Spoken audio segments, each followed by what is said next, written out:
Assalamualaikum warahmatullahi wabarakatuh. Perkenalkan, nama saya Muhammad Ramdhani dengan NPM 25011110079 dari Universitas Widyatama dengan program studi S1 Akuntansi. Di sini saya akan mempresentasikan tugas akhir bahasa Indonesia sebelum ujian akhir semester. Selamat pagi semuanya. Hari ini saya ingin mengajak kita semua untuk mengubah cara pandang kita tentang akuntansi. Biasanya nih, kalau dengar kata akuntansi itu, yang terbayang itu pasti angka-angka, uang, sama laba rugi kan? Tapi lewat tugas bahasa Indonesia kali ini, saya ingin mengangkat topik analisis peran akuntansi sosial dalam meningkatkan keberlanjutan bisnis. Nah, di sini saya akan melihat sisi akuntansi yang lebih manusiawi, yaitu bagaimana angka menyelamatkan lingkungan dan menjaga keberlanjutan bisnis di masa depan. Oke, mari kita mulai. Yang pertama itu dari pendahuluan. Teman-teman, dunia bisnis sekarang itu gak baik-baik aja kalau cuman kita mikirin untung. Nah, mungkin nih dulu perusahaan itu bisa sukses cuma dengan jualan produk. Tapi sekarang ada krisis iklim dan kesenjangan sosial. Konsumen sekarang cerdas-cerdas loh. Investor juga makin selektif. Di Indonesia, pemerintah bahkan sudah turun tangan lewat Undang-Undang Nomor 40 Tahun 2007 yang mewajibkan perseroan terbatas untuk punya tanggung jawab sosial atau CSR. Nah, tantangannya adalah bagaimana sih perusahaan membuktikan kalau mereka itu orang baik? Apakah cuma klaim sepihak? Nah, disinilah akuntansi sosial hadir. Dia adalah alat untuk mencatat kebaikan perusahaan secara transparan, bukan cuma sekedar gimmick marketing. Nah, dari kondisi tadi muncul nih rasa penasaran yang saya tuangkan dalam rumusan masalah. Yang pertama nih, saya ingin tahu seberapa besar sih peran nyata akuntansi sosial ini? Apa cuma pelengkap administrasi? Yang kedua, mengapa dia menjadi kunci keberlanjutan bisnis? Dan yang ketiga, yang terakhir, kita harus realistis dong. Pasti kalau menjalankan sesuatu itu pasti ada tantangannya. Nah, di sini apa sih tantangan di Indonesia? Karena kan praktiknya itu pastinya nggak gampang kan. Terus selanjutnya ke tujuan penelitian. Saya di sini jelas. Saya ingin menguraikan konsep ini supaya kita semua paham, sekaligus mengerti bahwa transparansi itu bukan beban, tapi investasi jangka panjang. Sekarang kita masuk ke teorinya. Apa sih sebenarnya akuntansi sosial itu? Simpelnya gini nih. Kalau akuntansi keuangan menghitung uang kan. Akuntansi sosial itu menghitung dampak laporannya itu berisi kontribusi perusahaan terhadap karyawan, masyarakat sekitar, lingkungan, dan alam. Prinsip utamanya itu ada tiga: akuntabilitas atau tanggung jawab, transparansi atau gak ada yang ditutup-tutupi, dan relevansi.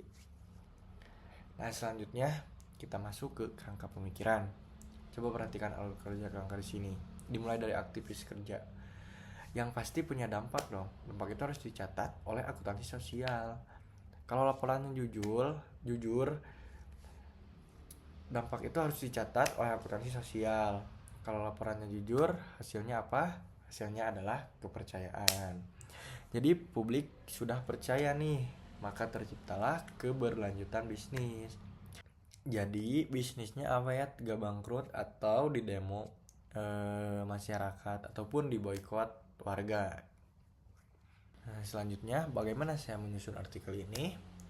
Nah, saya menggunakan metode kualitatif. Kenapa? Saya ingin memahami makna dan konsep, bukan sedang menguji rumus statistik. Nah, ditanya nih, dari mana saya melakukan itu? Saya melakukan studi literatur.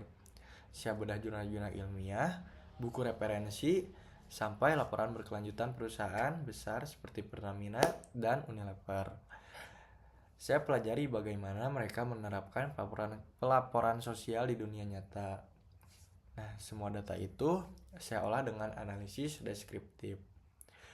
Saya rangkai menjadi argumen yang utuh untuk menjawab pertanyaan di awal tadi.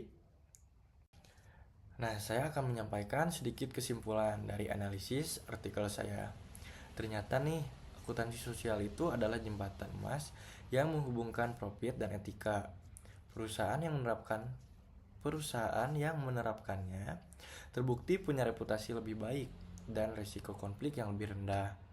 Meskipun di Indonesia tantangannya masih banyak, seperti biaya mahal dan belum ada standar baku. Tapi arahnya sudah benar. Nah, harapan saya lewat presentasi ini, kita sebagai calon akuntan atau pembisnis masa depan tidak lagi cuma jago hitung laba, tapi juga jago menghitung dampak kebaikannya. Nah, slide terakhir ini adalah bagian yang paling menarik nih teman-teman, dan mungkin dialami juga oleh teman-teman semua. Jujur nih, saat saya cek AI checkernya, kaget saya. Kenapa kaget?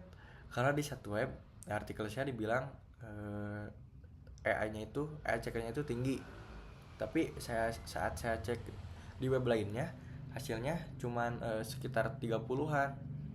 Padahal kan aturan kampusnya itu harus di bawah 20%. Nah, bingung dong harus gimana.